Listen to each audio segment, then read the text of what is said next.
Okay, Abu Abdurrahman had two questions. The first question is quite generic, which is, what is the role of the youth in the current crisis the Muslims face? It is not only the youth's role, it is the entire ummah. The youth may be addressed not to be impulsive, because usually the youth tend to be impulsive, tend to shoot, then ask questions, tend to do things and apologize. And all of these things are prohibited in Islam. So what to do? They have so much energy in them.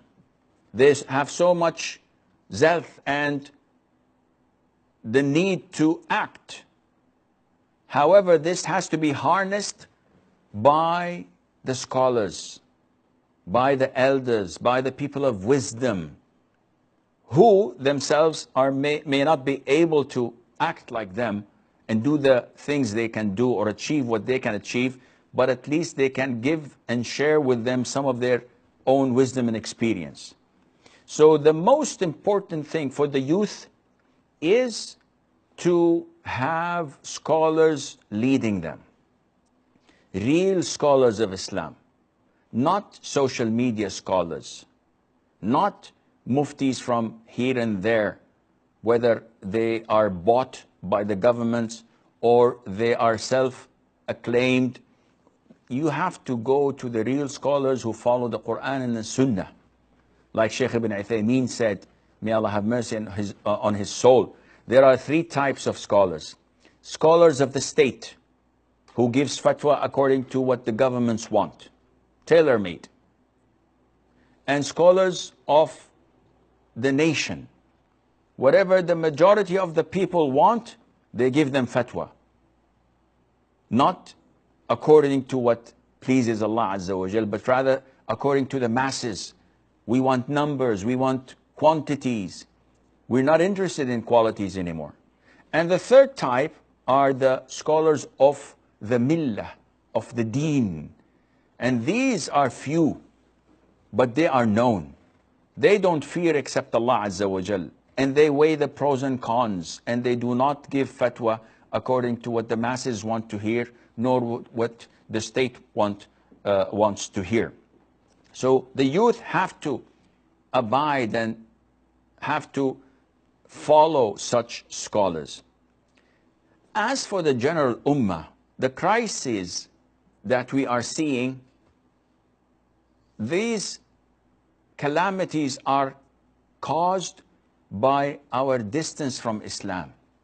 Look around you and you will find that all these crises are caused by the separation between state and religion. Whenever the Muslims say what is in the masjid is in the masjid and what is in the nightclub is in the nightclub, know that they are doomed. And this is what's happening all over the world.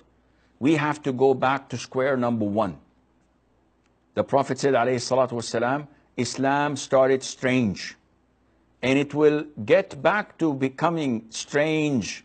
So Tuba, which is a big tree in paradise, for those who are among the strangers. So they said, who are those among the strangers? The Prophet said, those who are following my footsteps and the footsteps of the companions. So the youth have to follow the footsteps of the Prophet ﷺ and his companions. And if they manage to do that through the consultation and the guidance of the scholars of Islam, they would be unbeatable. But unfortunately, the enemies of Islam, the hypocrites, the liberals, etc., this is what they are banking on.